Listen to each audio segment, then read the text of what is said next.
이 말을 하면 굉장히 은혜가 돼요. 이상하게, 그죠? 모든 게 하나님의 은혜입니다. 그러면은 굉장히 은혜가 됩니다. 자, 오늘은 시편 55편 말씀을 강해하도록 하겠습니다. 내 짐을 여호와께 맡기라. 오늘 22절에 있는 말씀을 설교 제목으로 그렇게 삼아봤습니다. 제가 이제 고등학교 다닐 때 하루에 9시간을 했어요, 공부를. 저랑 비슷한 연령에 있으신 분들은 다 그랬겠지만 9교시를 했습니다. 그래서 도시락 먹고도 5교시를 더 했어요. 그러니까 가방에, 옛날에 매는 가방이 아니라 드는 가방이잖아요. 가방에 책이 9권 일단 들어가고, 거기 노트가 또 9권 들어가고, 필통이 들어가고, 도시락 2개가 들어가고. 그럼 이게 얼마나 무겁겠습니까, 여러분? 그래서 저같이 좀 등치가 작은 친구가 더 무겁겠죠. 이걸 들고 이렇게만 들고 가면 좀 무거워요. 그러니까 팔에다 이렇게 맸습니다. 여기다가, 팔뚝에다가 이렇게 걸었는데, 그럼 여기 또 가방 자직이 쫙 생겨요. 여기다 수건을 이렇게 대고 가방을 이렇게 들었어요. 그리고 이제 일주일에 또 2번씩 교련, 군사훈련을 받은, 교련이나 체육이 있으면 또 뒤에다 새거로 옷을 집어넣어서 매고, 이러고 이제 버스로 2번 타고 고등학교를 다녔어요. 제가 지금 저 법원 단지 있는데 그 밑에 보면 지금 사랑의 교회 그 자리 뒤에 살았었는데, 거기서 이제 버스를 타고 대치동까지, 휘문고등학교까지 학교를 다녔습니다. 그러면 강남구 시사동으로 일단 타고 나와서 거기서 갈아타가지고 다시 대치동으로 들어가, 이렇게 이제 2년을 다녔고, 3학년 때는 직접 가는 버스가 생겨서 이제 다녔는데, 가방을 굉장히 무거워요. 또 옛날에 앉기나 합니까? 버스 타면서 전부 써가지고 이러고 있었는데, 그 무거운 가방을 들고 있는데, 이제 먼저 앉으신 분들이 아주머니나 아저씨나 또는 여학생, 남학생 받아주죠. 가방을 받아주면은 그 가방을 이렇게 맡기면은 얼마나 편한지 몰라요. 1시간 학교 가는 길이 굉장히 가볍게 갈 수가 있습니다. 그 생각이 나요. 오늘 네 짐을 여호와께 맡기라 그랬는데, 우리의 짐이 꼭 그렇게 물리적인 짐만 있는 건 아닙니다. 우리에게 보이지는 않지만 여기 계신 누구나가 모양은 다르지만은 다 인생의 무거운 짐을 지고 있습니다. 그 없는 사람은 없는 것 같아요, 제가 볼 때. 그런데 그 짐을 혼자 짊어지고 가까지 가려고 그러면 지치고 힘들고 얼마나 어렵겠어요. 근데 오늘 하나님이 뭐냐, 그 짐을 내가 받아줄게 그러잖아요. 그 짐을 여호와께 맡기라. 그래서 오늘 이 주제로 설교를 하려고 그러는데, 여러분 인생의 짐을 들고 그거 다 짊어지고 이렇게 가지 말고 오늘 하나님께 다 맡기시는 여러분 되길 주의 이름으로 축복합니다. 하나님이 맡아주신다 그랬어요. 시편 55편은 다윗이 고통 중에 드린 기도입니다. 지난 주일날에 이제 신약에서 사도 바울이 고통 중에 드린 기도에 대해서 공부를 했어요. 빌립보 감옥에 갇혀서 매 맞고 착고에 차이고 이제 아무 소망이 보이지 않는 그때 감옥에서 기도하고 찬송하다가 지진이 일어나고 하나님의 구원의 역사를 체험한 것을 우리가 그 말씀으로 은혜를 받았습니다. 오늘은 구약의 대표적인 사람이 이제 다윗에 대해서 공부하는데, 다윗이 지금 삶의 절망적인 상황에 처해 있을 때예요. 큰 고통과 절망 속에 있을 때 기도해서 하나님의 구원을 체험한 그런 내용이 시편 55편의 이 기도입니다. 그래서 다윗의 기도예요, 시편 55편이. 그래서 오늘은 이 말씀을 가지고 다윗의 기도를 배우고 다윗처럼 기도해서 하나님의 능력을 체험하고 응답받고 그런 삶을 좀 우리 성도님들이 살았으면 좋겠다, 그런 생각으로 오늘 말씀을 증거했는데, 다윗의 이야기가 여러분의 이야기가 되기를 주의 이름으로 축복합니다. 자, 다윗은요 굉장히 훌륭한 신앙인이었습니다. 그래서 하나님께서 뭐라는, 내 마음에 가장 합한 자라 그랬어요. 이보다 더 큰 영광된 말씀이 어디 있습니까? 내 마음에 합한 자, 그게 다윗이었어요. 그런데 다윗의 인생을 살펴보면은 그의 인생에서 몇 번 하나님 앞에 큰 실수를 합니다. 성경을 읽어보면은 실수를 하지 않은 사람은 없어요. 아담부터 계시록까지 나오는 모든 사람들, 또 주님 오실 때까지 살아갈 모든 사람들의 인생을 되돌아보면은 완전한 사람은 없습니다. 인간은 다 원죄를 가지고 태어나기 때문에 완전하지 못해요. 그래서 우리가 다른 사람을 평가할 때 완전에다가 기준을 두고 그 사람을 평가하면서 욕하면 안 되겠죠. 보통 그런 사람들 보면 자기는 더 엉망인 사람이에요. 그래서 요새 오죽하면 내로람불 이게 나왔겠습니까? 사람이 너무나 자기를 몰라, 자기 엉망진창인데 남을 막 또 비난하는 사람이 있어요. 그러니까 다윗도 굉장히 훌륭한 사람이었습니다. 그러나 실수를 해요. 아브라함도 우리 새벽 기도 시간에 공부하고 있는데, 그 믿음의 조상으로 하나님이 그렇게 칭찬해 주셨지만은 창세기를 읽어보면 같은 실수를 반복하는 경우가 계속 나와요. 그래서 우리 인간은 완전하지 않습니다. 다윗도 실수를 했는데 그 몇 가지 실수 중에서 오늘 본문에 보면 큰 실수가 하나 나와요. 그게 뭐냐면은 어떤 한 사람을 하나님처럼 의지하고 살았다는 거죠. 하나님처럼. 이게 이제 다윗의 인생의 큰 실패 원인이 됩니다.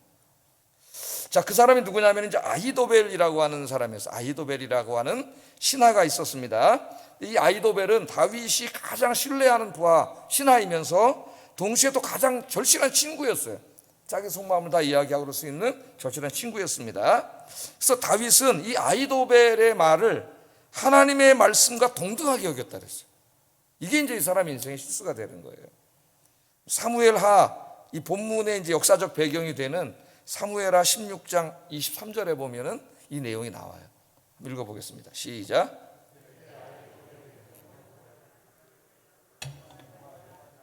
저의 모든 모략은 다윗에게나 압살롬에게나 이와 같더라 그렇게 얘기합니다. 자, 다윗도 또 그의 아들 압살롬도 이제 압살롬이 오늘 반란을 일으킨 주범이 되는데 그때 이제 기록한 게 55편입니다. 두 사람 다 아히도벨이라고 하는 사람을 얼마나 신뢰했는지 그 사람의 말은 하나님과 말씀과 동등으로 여겼다 그랬어요. 하나님의 말씀과. 그러니까 아마 아히도벨이 굉장히 그 머리도 좋고 지략도 뛰어나고 정치력 또 전략 이런 게 굉장히 뛰어난 사람인 것 같아요. 이제 큰 조직을 운영하거나 뭐 국가의 지도자가 되면은 자기 혼자 그 조직을 다 운영할 수 없습니다. 많아서 함께 일할 사람이 필요하죠. 함께 일할 사람이 어떤 사람이냐가 이제 그 정부나 뭐 어떤 조직의 성패를 좌우하게 되는 거예요. 그래서 인사가 만사다 그런 말 있죠. 정말 능력 있고 태도가 좋은 사람을 뽑아서 적재적소에 배치해서 그분들이 자기 능력을 발휘하도록 그렇게 하는 거죠. 그게 이제 훌륭한 거예요, 사실은. 자, 이 아히도벨이 아마 그런 사람이었던 것 같은데 능력은 뛰어난 것 같은데 사실 이 두 사람이 다 이제 굉장히 잘못 보고 있는 점이 있어서 태도가 불량한 사람입니다. 이 사람이 그거는 잘 보지 못했어요. 하여튼 이 다윗의 실수는 뭐냐면 하나님의 말씀과 아히도벨의 말을 동등으로 여겼다는 거예요. 그러니까 얼마나 신뢰했는지 알 수가 있겠죠. 그 사람을 아무리 내가 신뢰하는 사람이라 할지라도 하나님의 말씀과 그 사람의 말을 동등하게 여기면 안 되겠죠. 아무리 능력이 뛰어나고 신뢰할 만한 아히도벨이라 할지라도 그 사람이 하는 말이나 또 이런저런 제안들이 과연 하나님의 말씀에 부합하는 것인가를 평가해야 되고 최종 결정과 표준은 하나님의 말씀이 돼야 되는데 이 사람 아히도벨이 말하면 그냥 오케이 이랬다는 거죠. 하나님의 말씀과 동등으로 여겼다는 거예요. 자, 결국 이제 오늘 본문의 이 55편에 보면은 다윗이 아히도벨에게 배반을 당하게 됩니다. 이제 반란은 아들이 일으켰고 압살롬이 반란을 일으켰어요. 아들이. 그런데 그 반란의 주범, 이 브레인이 돼가지고 움직인 자가 아히도벨이에요. 다윗이 제일 신뢰했던 사람, 하나님 말과 같이 여겼던 사람, 그의 말을 그 사람이 이제 배반을 하게 되는 거예요. 다윗이 지금 이제 반란이 일어나가지고 목숨 하나 부지하기 위해서 도망을 갑니다. 그런데 누가 일으켰냐면 자기 아들이 일으켰어요. 권력은 부자도 나눌 수 없다 그러지 않습니까? 우리 조선 건국 때도 이성계하고 그 아들 방원이하고 권력 싸움이 나서 아버지를 유폐시키고 그 아버지의 다른 부인 강씨가 난 자식들 다 죽여버렸죠. 방원이가 걔한테 왕위를 주려고 하니까. 그러니까 권력은 나눌 수가 없는 것 같아요. 아버지를 죽이고 자기가 왕이 되겠다고 배반을 했는데 거기에 이제 다윗의 가장 친한 친구고 이따 보면 이제 말씀이 나오는데 그 사람이 이제 같이 붙어서 배반을 해서 다윗을 죽이려고 하는 거예요. 그러니까 밤에 이제 신발도 제대로 못 신고 성을 빠져서 밤에 야밤 도주를 하게 됩니다. 살기 위해서 모든 걸 놓고 이제 다윗이 야밤 도주를 하게 되는데 그 이제 도주를 하는데 신하들이 울었다 그랬어요. 사무엘 15장, 16장, 11절에 눈물을 흘렸습니다. 왜? 다윗은 굉장히 훌륭한 왕이고 정말 백성을 사랑하는 진실한 왕인데 이 무례한 반란 일으킨 이자들에 의해서 지금 죽게 생겼어요. 쫓겨나가. 이제 성을 쫓겨나갔는데 뭐 다시 돌아온다는 보장이 어디 있습니까? 반란군에다 장악을 했는데 어디 가서 살 데도 마땅히 없고 그런 상황이죠. 그런데 한 신하가 다가오더니 이 고통 중에 폐하, 저 반란군의 무리 중에 아히도벨이 있습니다. 그러는 거예요. 아히도벨이. 당신이 그렇게 신뢰했던 그 사람, 그 사람의 말이라면 하나님 말과 동등하게 여겼던 그 사람이 저 지금 압살롬하고 짝짝꿍이가 돼가지고 반란을 일으켰습니다. 이 말을 하는 거예요. 그러니까 이 말을 듣는 순간 굉장히 고통스러웠습니다. 아들이 반란을 일으킨 것도 참 너무 힘들었는데 자기가 진짜 너무나 친한 친구로 여겼던 그 사람이 반란을 일으킨 거죠. 그 괴로움을 오늘 시편에 보면은 다윗이 이야기를 하면 12절 14절 한번 읽어보겠습니다. 시작. 원수일진데 내가 참았으리라. 나를 대하여 자기를 높이는 자는 나를 미워하는 자가 아니라 미워하는 자일진데 내가 그를 피하여 숨었으리라. 그는 곧 너로다. 나의 동료, 나의 친구요, 나의 가까운 친으로다. 우리가 같이 재미있게 의논하며 무리와 함께하여 하나님의 집안에서 다녔도다. 그렇게 얘기를 해요. 그러니까 이게 무슨 말이에요 지금? 나를 책망하는 자, 저 지금 반란을 일으켜서 날 죽이려고 하는 자가 원수가 아니라는 거예요. 예? 차라리 원수였다면, 평상시에도 늘 나를 뒤에서 반대하고 비판하고 그러던 사람이었다면 내가 이렇게 힘들지는 않을 텐데, 원수가 아니라 누구예요? 원수였으면 내가 참을 수 있는데 누구라고? 나를 대해 자기를 높이는 자, 저 사람이 누굽니까? 나의 친구예요. 나를 미워하는 저자가 차라리 나를 미워하는 자였다면 내가 이렇게 힘들지는 않을 텐데, 그 말이죠. 근데 나를 미워하는 자가 아니야, 저자가. 예? 그런데 그가 나를 배반했어. 그 사람 누구예요? 곧 너로다. 그러면서 뭐라 그럽니까? 나의 동료, 나의 친구요, 나의 가까운 친우로다. 어떻게 보면 자기 자식보다도, 가족보다도, 형제보다도 더 가깝게 생각하고 있었던 사람이죠. 신뢰하던 사람. 하나님과 동등으로 여겼으니까 이 사람은 얼마나 신뢰했는지 그렇게 들어가잖아요.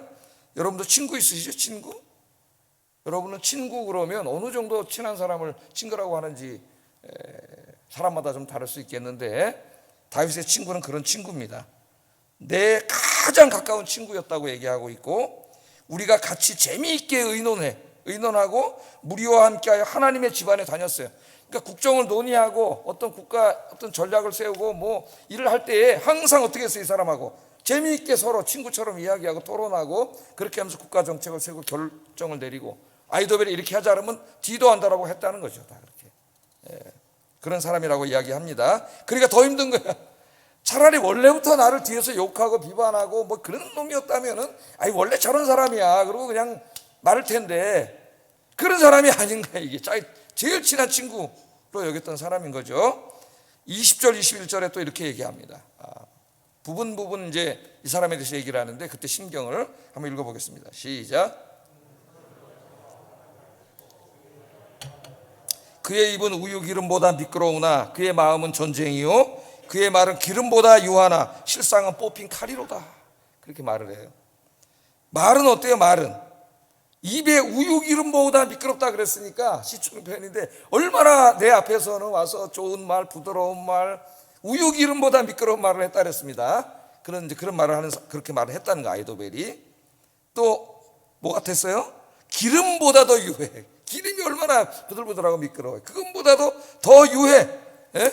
그런데 그렇게 내 앞에 와서는 그런 달콤한 말만 하고 그런 사람인데, 이제 보니까 속에는 그 마음에 뭐가 있어요? 전쟁이. 너 이놈의 새끼 언제가 내 죽이겠다, 이런 전쟁이 있고, 또 뭐예요? 실상 뽑힌 칼이라 그랬어요. 칼을 품고 있는 자야. 그러니까 다윗이 완전히 사람을 잘못 본 거예요. 속은 거예요. 인간이 다 완전하게 사람을 보지 못하죠. 친구인 줄 알았는데 이게 아닌 거예요. 안에는 나를 죽이려고 칼을 품고 있는 그런 자라고 하는 것을 고백하면서 굉장히 여기서 힘들어하고 있습니다. 그 사람 배반했잖아요. 하나님이 여기서 중요한 걸 깨닫게 하시는 거예요. 다윗에게. 하나님의 자리에 그 누구도 있어서는 안 된다는 거예요. 그 누구도 안 됩니다. 그 누구도 하나님과 동등함에 있어서는 안 돼요. 어떤 사람에게는, 다윗에게는 아이도벨은 사람이었지만 어떤 사람에게는 그게 돈인 사람이 있어요. 하나님과 동등 정도가 아니라 하나님보다 더 위에 있는 사람도 있어요. 돈이. 그게 권력인 사람도 있고 세상에 쾌락인 사람도 있고, 그 사람마다 다 달라요. 그것이 이제 다윗을 오늘 이렇게 망치게 만들어 놓은 겁니다. 하나님 깨닫게 하세요. 그걸 가져가 버리시잖아요. 그래서 다윗을 쭉 읽어보면은 다윗이 소중하게 생각했던 것들이 몇 개 있어요. 이거 없으면 죽는 줄 알았는데 하나님과 동등하게 비슷하게 여겼던 것들이 있습니다. 근데 하나님 다 가져가세요. 싹 다 가져가세요. 왜? 그게 그 사람한테 있으면은 그 사람이 전적으로 하나님을 섬기지 못해. 그 하나님이 알기 때문에 그런 거 있으면 여러분 하나님 다 가져가세요. 사랑하면. 그 다윗은 이런 거 없으면 죽는 줄 알았어요, 자기가. 근데 다 가져갔는데 안 죽네. 그거 없어도 살아요. 누구만 계시면 돼요? 하나님만 계시면 돼요. 주님 한 분만으로 어떻게 해요? 만족합니다. 우리 신앙이 이렇게 해야 되는데 하나님이 다 가져간 거예요. 여기서 다윗이 굉장히 이제 중요한 걸 깨닫게 되는 거죠. 우리 인생에 내가 의지하고 살 분은 하나님 한 분밖에 없다. 그것을 깨닫게 됩니다. 여러분도 그렇게 사시기를 주의 이름으로 축복합니다. 이 말씀 또 오해해가지고 우리 기독교인은 절대 사람을 믿으면 안 되는구나, 신뢰하면 안 되는구나, 그런 말씀이 아닙니다. 우리 그리스도인들은 나 외에 다른 사람들, 함께 교회 와서 신앙생활하는 사람들을 사랑해야 되고 또 신뢰해야 되고 믿어야 되고 서로에게 의지가 돼줘야 되고, 그게 중요한 거예요. 성경의 가르침이에요. 그러나 그 누구도 하나님의 자리에 와서는 안 된다는 거예요. 하나님만 잘 섬기고 의지하시는 여러분 되길 주의 이름으로 축복합니다. 자, 아이도벨이 자신을 배반하고 자기를 죽이려고 한다는 얘기를 들으면서 이 사람이 내 친구였는데 이렇게 한다고 이제 분영을 하다, 이 아픈 마음을 2절 5절에 또 이렇게 표현을 해요. 제가 이제 주제별로 묶어가지고 절수가 좀 이렇게 왔다 갔다 합니다. 한번 읽어보겠어요. 시작.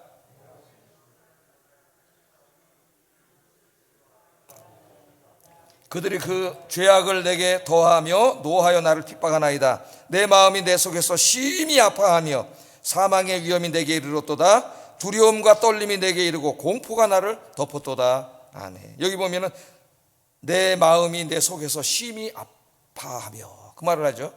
예? 마음이 아프다는 말이에요. 근데 그 앞에 부사를 하나 더 붙였어요. 심히 아프다. 심히 아프다.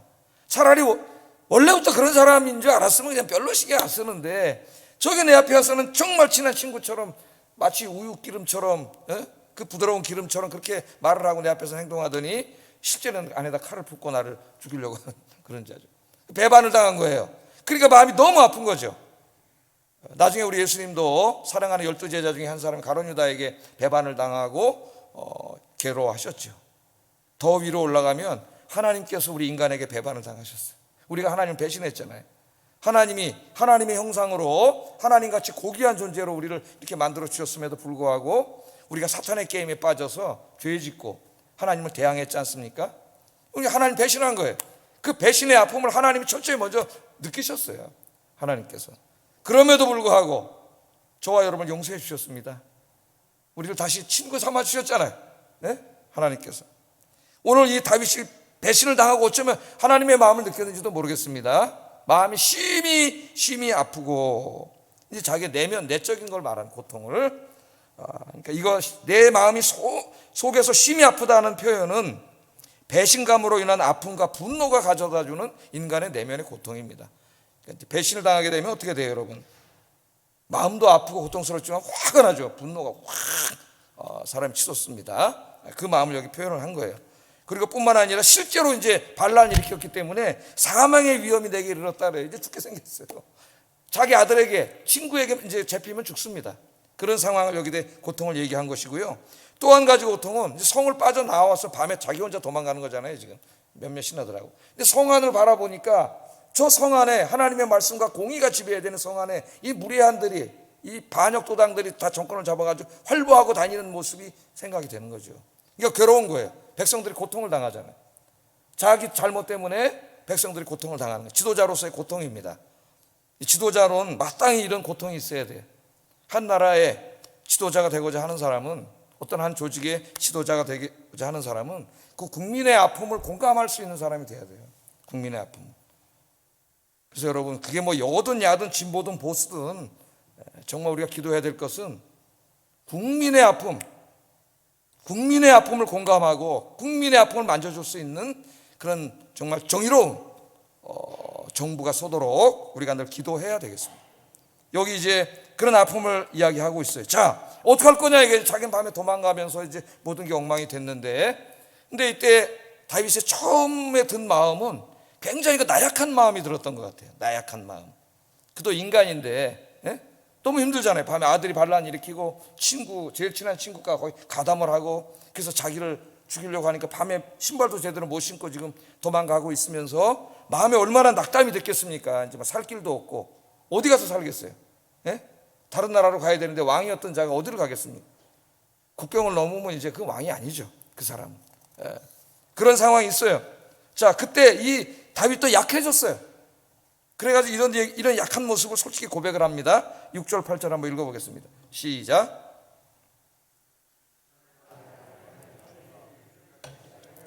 날아가서 편히 쉬리로다. 내가 멀리 날아가서 광야에 머무르리로다. 내가 나의 피난처로 속히 가서 폭풍과 광풍을 피하리라 하였도다. 그 밤중에 도망가면서 그 절망과 고통 속에서 뭔 생각이 했냐, 맨 처음에 너무 힘드니까 도피하고 싶은 생각이 든 거죠. 회피, 도피, 이런 사람이 굉장히 많습니다. 또는 어떤 굉장히 힘든 일이 생기면 자기 혼자 도피하고 싶은 생각이 든 거죠. 그때 생각이 뭐냐면, 날개가 있었으면 얼마나 좋을까, 이 생각을 했어요. 맨 처음에 날개가 있었으면, 그 날개가 있었으면 훨훨 날아가지고 저 광야에 가서, 아무도 없는 데 가서, 거기 피난처로 삼아가지고 거기서 나오는데 편안히 좀 있을 수 있을 텐데 날개가 없네, 그런 생각을 했다는 거예요. 저도 이제 이렇게 오랫동안 목회를 하면서 어떨 때 이제 힘들 때는 그런 생각이 한 적이 있어요. 농촌에 가서 그냥 다 때려치고 저 농사나 짓고 살았으면 좋겠다, 그런 생각이 들었는데, 농민들에 대한 모독이라는 걸 제가 알게 됐습니다. 오래전에 집사님 한 분이 한 평짜리 이렇게 저기다 밭을 줘가지고 한 평을 가꾸는데 잘 가지도 않았지만은 한 평을 가꾸는데 허리가 아파서 못 가꾸겠더라고요. 한 평을. 근데 그 넓은 밭을 다 하는 농부들 모습을 보세요. 참 대단하다, 그런 생각이 들어요. 그래서 그 다음부터 좋아하던 프로가 이제 자연인이란 프로를 좋아하게 됐어요. 자연인. 산속에 들어가서 혼자 사는 사람. 그 사람들 대충 다 보면 사람한테 찔린 사람이에요. 사람들한테. 사람이 싫어. 그러니까 외롭지만 산속에 들어가서 혼자 사는 거야. 그런 사람들이 많죠. 그걸 또 이렇게 보고 싶은 거예요. 하여튼 사람하고 많이 이렇게 대면하다 보면 그 좋은 면도 많지만은 정말 사람이 얼마나 악한가가 그걸 경험하게 돼요. 얼마나 사악한가, 사람들이. 자, 날개가 있다면 자기 혼자 날아가고 싶다, 이 말이에요. 지금 날개가 없으면 못 가는구나. 순간 그런 마음이 든 거예요. 이 사람도 믿음이 있는 사람이었지만은, 가정을 이루고 살다가 너무 경제적으로 어렵고 힘들면 이제 엄마들이 자식이 뭐 팽개치고 도망가는 사람들이 있어요. 동행이라고 하는 프로를 보니까 거기에 그런 아이들 할머니가 키우고 뭐 이러면서 시골에서 어렵게 자라는 그런 얘기들이 나오더라고. 뭐 힘들어서 그랬겠지만은 그 얼마나 무책임한 행동입니까? 자기가 도망가면 남은 사람은 어떻게 살아요? 거꾸로 아버지들이 사업도 안 되고 다 망하면은 그 집 나가서 아버지가 나간 사람도 있어요. 어떤 사람은 스스로 목숨을 끊은 사람도 있고, 자기 혼자 도피했는지 모르지만은 그 남은 자식과 아내와 이런 사람도 나머지 어떻게 살아요? 무책임한 거죠. 회피는, 도피는 방법이 아니에요. 그거는 참 부끄러운 일이에요. 그런 일 하면 안 되지. 그 일을 해결해야죠. 그러나 다윗도 인간이기 때문에 누구나 순간적으로 그런 마음이 들 수 있다는 거예요. 그러나 그는 믿음의 사람이었기 때문에 그렇게 행동하지 않습니다. 하나님이 계시지. 할렐루야. 믿음의 사람은 절망하지 않아요. 잠깐 실망할 수 있지만은 하나님이 계시지. 혼자가 아니잖아요. 모든 상황, 인간적인 상황은 맡겨 있지만은 위가 있잖아요. 하나님이 계시잖아요. 그래서 다윗이 기도하게 됩니다. 오늘 그래서 이제 무릎을 꿇고 기도하게 돼요. 여러분, 그런 절망의 상황에 있을 때 회피와 도피는 그건 비겁한 짓이에요. 여러분 혼자 아닙니다. 하나님이 살아계십니다.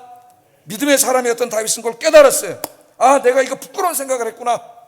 그것을 깨닫게 됐습니다. 그래서 그 자리에 무릎을 꿇고 기도합니다. 여러분, 날개 없어도 괜찮아요. 기도하는데 안 날아가도 괜찮습니다. 그 자리에서 무릎 꿇으면 되는 거지. 그 자리에서. 그래서 하나님 앞에 기도하는데, 그래서 시편 55편이 기도로 시작을 해요. 1절 2절 한번 읽어보겠습니다. 시작.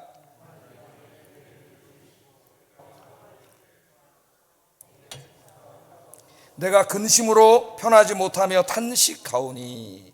자, 이 기도를 보면 4번의 간청을 합니다. 4중 간청이 나와요. 4중 간청. 귀를 기울이소서.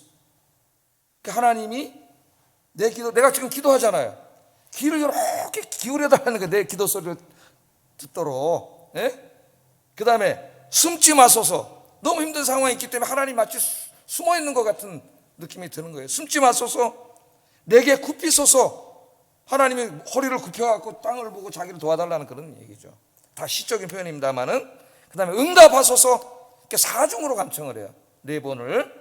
이거 한번 읽어보세요. 하나님이여, 내 기도에 귀를 기울이시고 내가 간구할 때 숨지 마시고 내게 굽히사 응답하소서. 내가 근심으로 편하지 못하며 탄식하고 있습니다. 하나님 도와주세요. 여러분도 이렇게 기도하시기를 주의 이름으로 축복합니다. 이렇게 기도하세요. 하나님 앞에. 이 4중 기도를 보면 지금 다윗이 처해 있는 상황이 매우 위급함을 보여줍니다. 또 다윗이 필사적으로 하나님의 응답을 간절히 원하고 있는 정말 필사적이고 간절한 기도, 뭐 이 상황인데 안 그러겠어요? 그런 기도라는 걸 가르쳐줘요. 이렇게 어떻게 기도했냐면 아침에도 점심에도 저녁에도 그게 계속 기도했다고 이야기해요. 17절 19절 읽어보겠습니다. 시작. 여호와께서 내 소리를 들으시리로다. 나를 대적하는 자 많더니 나를 치는 전쟁에서 그가 내 생명을 구원하사 평안하게 하셨도다. 옛 붙어 계시는 하나님이 들으시고 그들을 낮추시리이다. 아멘. 어떻게 기도했어요? 아침에도 기도하고 점심에도 기도하고 저녁에도 기도하고. 지금 다윗은 기도 외에는 할 수 있는 게 없어요. 너무 자신을 믿고 뛰어다니는 사람에게는 하나님이 때로는 모든 걸 막아버려요. 기도할 수밖에 없는 상황으로 이끌어 가십니다. 그럼 그 사람은 기도밖에 할 게 없어요. 그러나 그게 바로 그 사람 축복이에요. 거기서 배우는 거예요. 기도하는 법을 배우는 거예요. 하나님 의지하는 방법을 배우는 거예요. 너무 길이 많이 열려있는 게 보이면 이 사람 기도 안 합니다. 여러분 자신을 돌아보세요. 하나님이 다 없애버려요. 다윗이 지금 기도하는 거죠. 예? 하나님 앞에 계속 기도하는 거예요. 뭐 3번만 기도했다는 얘기가 아니라 기도 외에는 할 수 있는 게 없는 거죠. 뭘 어떻게 하겠어요. 반란이 일어나서 다 쫓겨나서 도망가고 있는데 하나님 앞에 간절히 그렇게 기도했습니다. 자, 여러분은 기도하고 있습니까? 자신에게 물어보세요. 나는 기도하고 있는지. 기도하는 분에게는 희망이 있습니다. 왜냐하면 하나님이 역사하시기 때문이에요. 기도하는 사람을 위해서. 기도하지 않는 사람은 희망이 없습니다. 왜? 하나님이 그 사람을 위해서 일하지 않으시기 때문입니다. 내가 어떤 상황에 있는가 하는 것보다 더 중요한 거는 내가 지금 무엇을 하고 있는가예요. 그게 지금 내 미래를 이미 결정한 거나 마찬가지입니다. 여러분 오늘 말씀을 듣고 기도의 무릎을 꿇는 여러분 되길 주의 이름으로 축복합니다. 아, 내게 날개가 있으면 나 그냥 피해서 나 혼자 어떻게 하고 싶다. 그런 생각은 마귀에 갖다 주는 마음. 아, 하나님이 기도하라 그러시는구나. 기도하라고 나를 깨닫게 하시는구나. 기도할 수밖에 없게 상황을 만들어 주셨구나. 감사합니다. 하나님, 내 기도하겠습니다. 그리고 기도하면은 소망이 생겨요. 하나님 도와주시기 때문에. 다윗이 기도할 때 하나님이 역사하기 시작하십니다. 어떻게 역사했느냐? 자, 아까 뭐라 그랬어요? 압살롬도 아히도벨의 말을 하나님처럼 여겼다 그랬습니다. 예? 근데 아히도벨이 지금 자기 책사가 됐잖아요. 이제 아버지의 책사만이 아니라 아버지를 배반하고 자기 책사가 됐어요. 그래서 이제 왕은 도망을 갔지만 왕이 죽지 않았기 때문에 반란이 끝난 게 아니에요. 구테타가 끝나려면은 왕을 잡아 죽여야죠. 귀양을 보내거나. 근데 아버지가 도망갔단 말이에요, 밤에. 그러니까 이제 이걸 어떻게 마지막 끝내느냐, 이 구테타를 어떻게 성공시키느냐. 이제 아침에 회의를 한 것 같아요. 그런데 압살롬은 다른 때 같으면은 누구 말을 들었어요?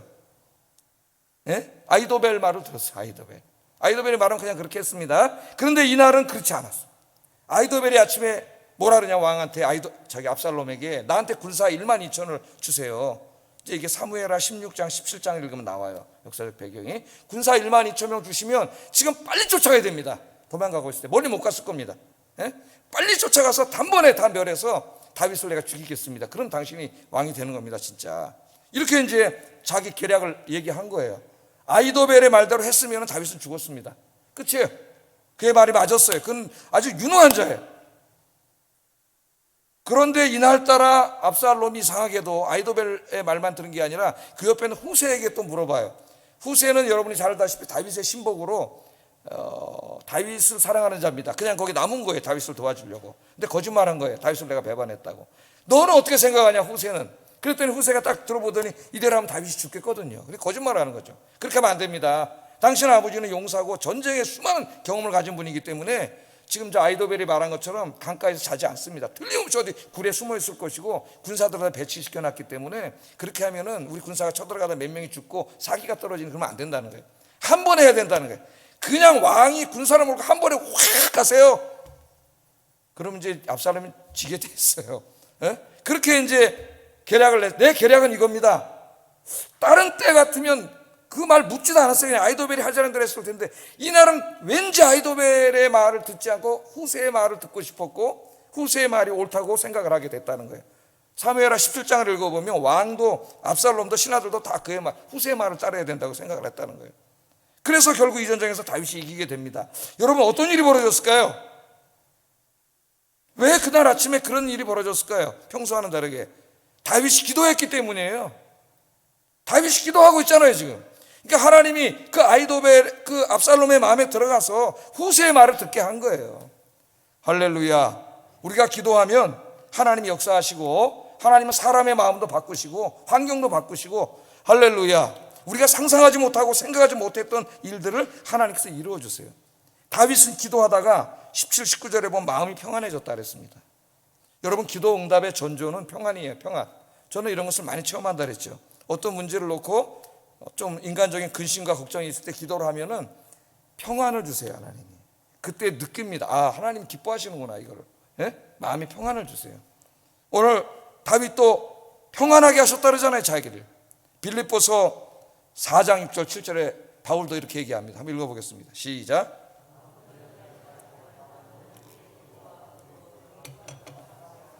그리하면 모든 지각에 뛰어난 하나님의 평강이 그리스도 예수 안에서 너희 마음과 생각을 지키시리라. 아멘. 여러분 진짜 기도해 보세요. 걱정, 염려가 있고 불안하고 막 그래서 기도하면은 기도 끝나고 일어날 때 마음이 평안해져요. 하나님 평안을 주시고, 평안은 기도 응답의 전조입니다. 전조예요. 하나님이 먼저 다윗의 마음에 평안을 주셨고, 다윗이 계속 기도할 때에 압살롬의 마음을 어리석게 만드신 거죠. 예? 그래서 승리하게 하신 거예요. 23절 오늘 본문 한번 23절 읽어보겠습니다. 시작.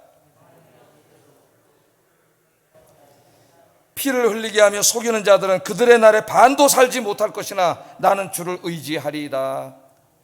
하나님이 도와주셨어요. 그래서 여기 아히도벨은 자기의 계략을 받아들이지 않으니까 이제 우리는 끝났다, 구테타 실패다, 난 다윗에게 붙잡히면 죽는다, 그렇게 생각하고 가서 자살로 자기 인생을 마치게 되고, 이 전쟁에서 지게 돼서 반란 군대로 진압하는 역사가 일어나는데, 이 모든 과정 속에 하나님이 역사하신 거죠.